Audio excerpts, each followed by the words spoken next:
नमस्कार साथियों। संसार का, कर्म का ये एक सिद्धांत है जिससे कोई भी नहीं बच सकता। बहुत आसान सा है पर बड़ा महत्वपूर्ण है। जिस चीज़ से भी हम भागते हैं, जिस रेस्पॉन्सिबिलिटी से हम भागते हैं, जिसे हम इग्नोर करते हैं, वो और भी बड़ा होकर हमारे सामने आ जाता है।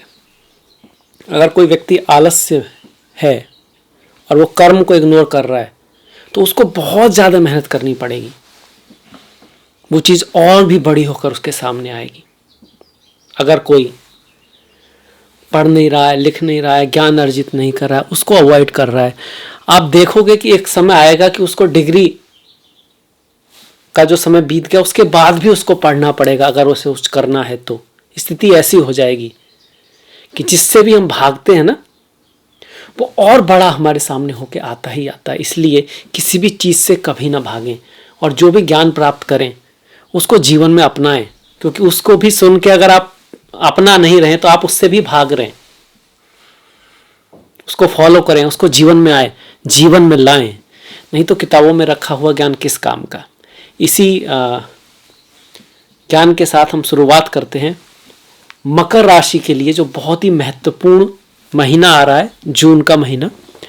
उसमें बहुत ही विशेष बदलाव हो रहे हैं, बड़े बड़े बदलाव हो रहे हैं। 3 ग्रह तो अपनी ही राशि में बैठे हैं। जो लोग हल्का सा ज्योतिष जानते हैं कि मंगल की राशि मेष है तो मंगल मेष में, शुक्र की राशि वृषभ है तो शुक्र वृषभ में, और बुध की राशि मिथुन है और बुध भी मिथुन राशि में आएंगे। तो 3 ग्रह स्वग्रह ही रहेंगे।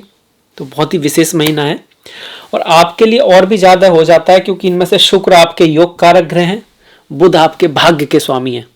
बड़ी महत्वपूर्ण बात होगी। शनि तो खैर आपके लग्न में चल ही रहे हैं, द्वितीय भाव में चल ही रहे हैं, माफ कीजिएगा, द्वितीय भाव में शनि चल रहे हैं मकर राशि वालों के लिए। इसी को हम साढ़े साथी का लास्ट फेज भी कहते हैं। ये सारे ग्रह मैंने जो बताए आपके, उनमें से बुध हैं, शुक्र हैं, ये आपके पंचम भाव में है, गुरु भी आपके पंचम में है और सूर्य भी पंचम में है। तो पंचम भाव पर इतना फोकस आपको दिख रहा है यहाँ पे। तो ये पंचम भाव पर इतने सारे ग्रह करेंगे क्या, इस बात को जानेंगे।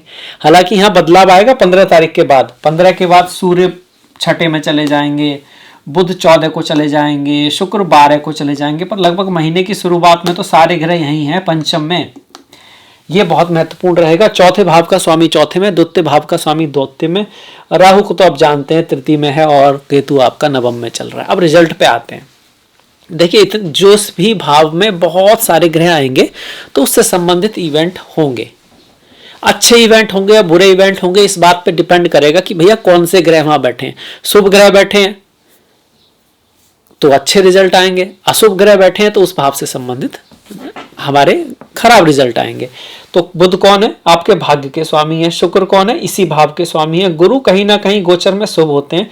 तो संतान के लिए बहुत बढ़िया समय है, ज्ञान के लिए बहुत बढ़िया समय है, नॉलेज के लिए, विजडम के लिए, प्यार के लिए, प्रेम के लिए, साथियों के लिए, फ्रेंड्स के लिए, क्योंकि पंचम भाव प्यार का भी है। किसी भी रिश्ते का प्यार हो, जब हम प्यार की बात करते हैं तो हम सीधा यही सोचते हैं कि ये पति पत्नी के बीच का प्यार ना, बच्चों से प्यार, माता पिता से प्यार, गुरुओं से प्यार, प्रेम, काफी मिलने के चांसेस है। आपको काफी अफेक्शन मिलेगा दुनिया से, बाहर से। प्रेम का मतलब सिर्फ वही प्रेम नहीं होता है जो हमारे मन में आ गया है, वो तो है ही है, साथ में ये सब चीज का प्रेम है आपका, तो वो है आपका। ये चौथे भाव से दूसरा भाव है, जमीन से लाभ होगा, घर का लाभ हो सकता है, भूमि का लाभ हो सकता है, गाड़ी का लाभ हो सकता है। ये सारी चीजें इस महीने होने की बहुत ज्यादा चांसेस है, क्योंकि एक तो मंगल जो भूमि के मालिक है वो अपनी राशि में है ना, भूमि के कारक हैं, वो उसी भाव में बैठ गए जाके। फिर शुक्र जो गाड़ी के कारक हैं, लग्जरी के कारक हैं, ऐश्वर्य के कारक हैं, वो कहाँ है, वो भी अपनी राशि में रहेंगे कम से कम 12 तारीख तक। तो ये भी एक इन दोनों चीजों का लाभ होने की पूरी पूरी संभावना यहाँ पे बनती है। अब ये जो भाव होता है ये बिजनेस से का लाभ है, बिजनेस से 11वां भाव है, तो व्यापारियों के लिए बहुत बढ़िया महीना रहेगा। जबकि जो जॉब में है, जिनका सर्विस कर रहे हैं कहीं पर, वहां कुछ उतार चढ़ाव रह सकता है इस महीने। तो आपको क्या करना है, आपको बॉस के साथ बना के रखने की कोशिश करनी है। वहाँ जो एटमॉस्फेयर है उसमें अडेप्ट रहें भाई, कोई बहुत ज़्यादा डिस्टर्बेंस ना करें, कुछ नया चेंज करने की कोशिश ना करें। सर्विस वालों के लिए, बिजनेस वालों के लिए महीना बेहतर दिखाई पड़ता है। हालांकि आपके लिए जो चेंज होगा वो पॉजिटिव होने की संभावना है 12 तारीख तक। 12 तारीख के बाद जो होगा उसमें आप देखिए शुक्र आते हैं यहाँ पर, छठे में आते हैं, फिर 14 तारीख को बुध भी यहाँ आ जाएंगे और फिर सूर्य भी यहाँ आ जाएंगे। तो एक तरह से आप कह सकते हो 12 के बाद कुछ इस तरह का चार्ट हमारा हो जाएगा। तो क्या अंतर आएगा 12 के बाद? 12 के बाद कंपटीशन बढ़ेगा, हार्डशिप बढ़ेगी। कंपटीशन में विजय के योग फिर भी बने हुए हैं, पर लाइफ में ऑब्स्टिकल थोड़े से बढ़ सकते हैं। इस चीज को दिखा रहा है आपका सूर्य जो है नीच भंग राजयोग बना रहे हैं, मतलब चीजें कुछ बिगड़ेंगी पर फिर सुधर जाएंगी। इससे पहले यहाँ पर आपका बुध शुक्र का राजयोग बना हुआ था यहाँ पर पंचम भाव में, तो किसी को स्कॉलरशिप वगैरह भी मिल सकती है, और किसी को अपने प्रेमी, पत्नी, दोस्त, फ्रेंड्स के जरिए कुछ बहुत बढ़िया हो सकता है 12 तारीख से पहले। स्टॉक मार्केट में भी लाभ के जो है चांस बने हुए हैं, 12 तारीख से पहले स्टॉक मार्केट से आपको लाभ हो सकता है, इसकी संभावना यहाँ पे बनी हुई है। पर 12 के बाद लाइफ में एक तो कंपटीशन बढ़ेगा, इसके साथ साथ भाग्य में थोड़ा एफर्ट, हार्डवर्क आपको ज्यादा करना पड़ेगा। कंपटीशन में आपके विजय के चांस फिर भी बने हुए हैं। और शुक्र यहाँ पर जो आए, तो जो लोग करियर में हैं, जो किसी के सर्विस में है, करियर में तो सभी होते हैं, सर्विस कर रहे हैं, जॉब कर रहे हैं, तो उसमें भी थोड़ा सा आपको एफर्ट, हार्डवर्क की आवश्यकता ज्यादा रहेगी। बाहर विदेश अगर आप जाना चाहते हैं, ट्रैवल आप करना चाहते हैं, तो उसके लिए फिर ये पॉजिटिव साइन है, क्योंकि ये तीनों के तीनों ग्रह सूर्य, बुध और शुक्र मिलके कहाँ देख रहे हैं? 12वें भाव को देख रहे हैं, 9वीं राशि को देख रहे हैं। 9वीं राशि धर्म की होती है, आपके धर्म की राशि है। 9वीं राशि जो होती है ज्ञान की राशि है, तो ज्ञान प्राप्ति के लिए, हायर एजुकेशन के लिए, करियर में ही कुछ बहुत से लोग ना कुछ ज्ञान के लिए कुछ अचीव करने के लिए जाते हैं बाहर जाने का योग यहाँ पे बन रहा है। ये तीनों ग्रह जब 12वें भाव को देखेंगे तो खर्चा भी बढ़ाएंगे, कुछ एक्सपेंडिचर हो सकता है, यात्रा के ऊपर हो सकता है, आपका संतान के ऊपर हो सकता है, पढ़ाई लिखाई के ऊपर हो सकता है, और सास ससुर के ऊपर कुछ खर्चा वगैरह आपका 12 तारीख के बाद में आपके महीने में आ सकता है। इसकी पूरी संभावनाएं हमारे ग्रह दे रहे हैं। बुध, सूर्य और शुक्र की हमने बात कर ली। गुरु की थोड़ा बात करते हैं कि भैया गुरु पंचम में आए हुए हैं, संतान का योग बना रहे हैं, लाभ का योग भी बना रहे हैं, हायर एजुकेशन का योग बना रहे हैं। अब तक जो आपका जो भाग्य था ना, वो ये ऐसे कर रहा था, डोल रहा था इधर उधर को, समझ में नहीं आ रहा था क्या करें। और कहीं ना कहीं पिता के साथ, गुरुओं के साथ, बॉस के साथ भी कभी कभी बिना बात के ही कुछ डिस्टर्बेंस हो रहा था। बिना बात के ही आपने कुछ किया भी नहीं, पर वहां पर जो मैसेज जा रहा था वो कहीं ना कहीं ऐसा जा रहा था जैसे आप कुछ गलती कर रहे हो, ऐसा चल रहा था। तो अब उसमें धीरे धीरे आपका सुधार होगा। हालांकि आपको भी अपनी तरफ से प्रयास करना है। वो क्यों होगा? गुरु की वजह से होगा। गुरु की पंचम दृष्टि काफी महत्वपूर्ण होती है, और गुरु की 9वीं दृष्टि आपके लगन पर आकर, आपकी राशि पर आकर, मकर राशि पर आकर ये भी कर कि आप भी बुद्धि से काम लोगे। यही एक कारण है कि भले ही आपकी 7.5 चल रही है, पर अब चीजें थोड़ी बेहतरी की तरफ जाएंगी। पंचम भाव मति का है, बुद्धि का है। चाको प्रभु दुख देही ताकि मति पहले हर ले ही, दारुण दुख देही ताकि मति पहले हर ले ही। तो मति जो है ना, जो बुद्धि है, ये सबसे बड़ा गिफ्ट है स्वास्थ्य के बाद, क्योंकि स्वास्थ्य है ही नहीं तो फिर मति किसकी काम करेगी। पर हाँ, उसके बाद जो सबसे बड़ी चीज है वो बुद्धि है, मति है। क्योंकि धन आ भी गया ना, तो आप धन को नाश कर दोगे, या फिर उस धन से अपना ही नाश कर लोगे अगर आपके पास मति कम है, बुद्धि कम है, या फिर कहीं अच्छी बुद्धि नहीं है आपकी, बुरी चीज़ों में पड़ जाओगे। तो सबसे बड़ी जो गिफ्ट है प्रभु का, वो मति ही है, वो ज्ञान ही है, वो बुद्धि ही है, और उसको देने गुरु आ गए हैं आप। तो अपने ज्ञान के बल पर, अपने धर्म के बल पर, सही रास्ते से, सही चीज़ों की तरफ आप जाओगे और सफलता हासिल करोगे इस साल में, इस महीने में, इस साल में। यही कहने आपके गुरु यहाँ पर आए हैं। अभी 30 तारीख के बाद महीने में शनि वक्री होंगे, उसकी बाद हम बाद में करेंगे। पर हाँ, वो इवेंट भी इसी महीने के एंड में हो रहा है, तो लगभग वो जून के, क्या जुलाई में आप कहिएगा, 30 जून के बाद जुलाई स्टार्ट हो जाएगी, शनि वक्री होंगे। तो इसका अलग से वीडियो बनाना पड़ेगा, क्योंकि शनि बहुत बड़ा महत्वपूर्ण गोचर वो होगा। पर शनि यहाँ पे क्या कर रहे हैं? 1, 2, 3 मन में थोड़ी दिक्कत रखेंगे, माता के साथ, मातृभूमि से थोड़ा दूर रखेंगे, अपनों के साथ कुछ मतभेद शनि करा रहे हैं। 7.5 का लास्ट फेज चल रहा है, व्यर्थ की भागदौड़, व्यर्थ की चीजों में धन का खर्चा कुछ लोगों का हो रहा है। कुछ का क्यों हो रहा है? 7.5 सबकी चल रही है, पर किसकी शनि की दशा चल रही है, राहु की दशा चल रही है, केतु की दशा चल रही है। जिसकी कुंडली में शनि खराब है, जिसकी कुंडली में चंद्रमा पीड़ित है, उन्हीं के साथ ऐसा होगा। अदरवाइज भाग दौड़ तो होगी, खर्चा तो होगा, पर उसके साथ साथ उससे कुछ अचीवमेंट भी होता रहेगा।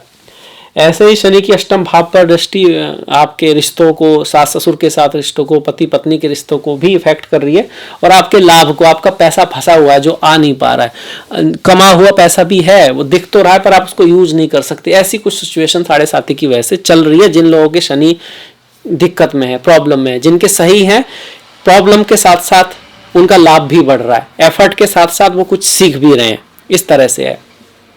अब दूसरों को क्या करना है, जिनका और प्रॉफिट करना है, जैसे कहते हैं ना कि जो अपनी सहायता करता है, जो अपने लिए प्रयास करता है, उसके लिए ईश्वर भी प्रयास करते हैं, क्योंकि आप ही के अंदर ईश्वर भी विद्यमान है। जब आप सच्चे दिल से, धर्म पूर्ण से, सही तरीके से मेहनत करते हैं तो आपको कहीं ना कहीं से कोई ना कोई सहायता मिलने लग जाती है, अदृश्य रूप से, जो आप सोच भी नहीं सकते, जो आप आइडिया भी नहीं लगा सकते।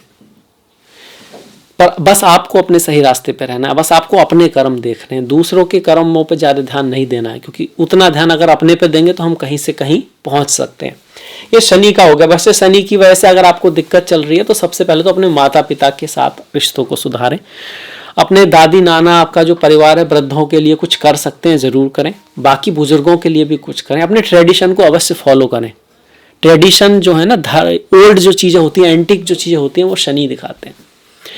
जो गरीब लोग हैं, जो बीमार लोग हैं, जो हेल्पलेस लोग हैं, उनकी सहायता अवश्य करें। इसके साथ साथ फिर हनुमान जी की आप पूजा करें शनिवार को, और मंगलवार को शमी का वृक्ष लगा सकते हैं। वृक्ष लगाना, जल पिलाना, दान करना, तप करना, फास्ट करना शनिवार का, ये बहुत अच्छी रेमेडीज होती हैं। अमावस्या का फास्ट भी हम शनि के लिए करते हैं। शनि भी हो गया। राहु और केतु, देखिए राहु तृतीय भाव में है, पराक्रम के लिए प्रेरित करेंगे, पर अपनों से छोटा मोटा लड़ाई झगड़ा करा सकते हैं। यात्रा के लिए प्रेरित करेंगे, ट्रैवल के लिए प्रेरित करेंगे। आपका कम्युनिकेशन बढ़िया रहेगा, कम्युनिकेशन से आपका लाभ होगा, रुकना नहीं है, आगे बढ़ते रहना है। केतु 9th हाउस में बैठकर कुछ पिता से इनहेरिटेंस आदि से कुछ मिलने वाला था तो उसमें कुछ अटकलें लगा सकते हैं। पिता की लाइफ में कुछ उतार चढ़ाव चल रहे होंगे या चल सकते हैं। यहाँ पर काम पर भी कुछ बीच बीच में ऑब्स्टिकल केतु यहाँ पे लाएंगे। राहु केतु की दशा होगी, अंतरदशा होगी, तो ये चीज़ें आपकी लाइफ में चल रही होंगी। तो आप देख पा रहे हो एक ही उसमें आप ये जो ग्रह हैं अपने हिसाब से फल दे रहे हैं। किसी कोई ग्रह कैसा फल दे रहा है, कोई ग्रह कैसा फल दे रहा है, डिपेंड अपॉन आपकी दशा महादशा कौन सी चल रही है, आपकी कुंडली में योग कैसे हैं, रिजल्ट जो है अलग अलग वेरी करेंगे। पर ओवरऑल अगर हम देखें तो ये महीना देखा जाए मकर वालों के लिए थोड़ा सा अच्छा ही है। पहला जो हाफ है उसमें बहुत सारे ग्रह पंचम भाव में है, जिसको हम अच्छा मानते हैं। दूसरा जो हाफ है उसमें कई सारे ग्रह कहाँ पर है, छठे भाव में है, जिसको भी हम भौतिक दृष्टि से अच्छा मानते हैं। स्वास्थ्य की दृष्टि से ध्यान रखना होता है, रिश्तों की दृष्टि से ध्यान रखना होता है। एफर्ट हार्डवर्क ज्यादा व्यक्ति को होता है, पर काम नहीं है तो काम मिल जाता है तो अच्छा हो गया। वो बात अलग है, हार्डशिप आपको करनी पड़ेगी और खर्चा भी थोड़ा सा रहेगा, पर ultimately you will be in game. आपको काम रहेगा, आपको कुछ ना कुछ करने को मिलेगा और उससे कुछ ना कुछ आपका लाभ भी होता रहेगा। हाँ, खर्चा भी थोड़ा सा यहाँ पे रहेगा। इस चीज़ को ये महीना हमारा दिखा रहा है ओवरऑल। अब बढ़ जाते हैं कुछ तारीखें जो थोड़ा सा ध्यान रखने वाली हैं, जिस दिन हमारा कोई लड़ाई झगड़ा, रिश्तों में विशेष खास कर ध्यान रखना है। वो है 7, 8, 25, 26, 17 और 27। इस दिन राहु और मंगल की एनर्जीज ज़्यादा बढ़ी हुई होंगी, तो इस दिन आपको माता के साथ, मित्रों के साथ या रिश्तों में कुछ उतार चढ़ाव देखने को मिलेगा। और शुभ तारीखें भी देख लेते हैं। देखिए, विवाह का कोई मुहूर्त नहीं है इस महीने, पर प्रेम के लिए गुरु की वजह से महीना ठीक है। तो गृह प्रवेश का भी कोई मुहूर्त नहीं है, पर जमीन खरीदना, घर खरीदना, कुछ उसके लिए महीना काफ़ी बढ़िया है। मंगल के चतुर्थ भाव में होने से और मंगल पर शनि की दृष्टि पड़ने से। हालांकि ये रिश्तों के लिए उतना अच्छा नहीं है, मैटेरियलिस्टिक चीज़ों के लिए बढ़िया है, पर व्यक्तिगत चीज़ों के लिए थोड़ा सा घर में कलह का होना, ये सब चीज़ें यहाँ पे रह सकती हैं। कुछ लोग मंगल जब चौथे में होता है ना, बोलते हैं मांगलिक है, मांगलिक है। हालांकि अपनी राशि में मांगलिक नहीं होता है, पर ये चीज़ें रहती हैं। भाई नेचर तो ग्रह अपना छोड़ता नहीं, मंगल है तो कन्फ्लिक्ट तो थोड़ा सा घर में करा सकता है। इसीलिए ये जो तिथियां हैं मैंने आपको बताई, इनमें मंगल और राहु की एनर्जी बढ़ने वाली है। प्रॉपर्टी से संबंधित कोई काम करना है तो 2, 6, 7, 11, 12, 22, 27 तारीखें ठीक हैं। वहीं व्हीकल की अगर बात आती है तो 2, 6, 7, 9, 10, 16, 17, 19, 24, 26, 27 तारीखें काफ़ी बढ़िया हैं। ओवरऑल कुछ और करना है लाइफ में और बहुत काम होते हैं, है ना, कुछ भी करना है, किसी चीज़ की स्टार्टिंग करनी है, कुछ इस तरह का करना है, तो 2, 4, 5, 9, 10, 11, 16, 19, 20, 23, 24, 30, 16, 19 ये काफ़ी अच्छी तारीखें हैं। और तारीखों से थोड़ी शुभ तारीखें हैं। इन नक्षत्र थोड़े बढ़िया हैं। नक्षत्र और दिन का जो कॉम्बिनेशन है वो थोड़ा बेहतरी वाला है, जिसको हमारे शास्त्रों में कहा गया है।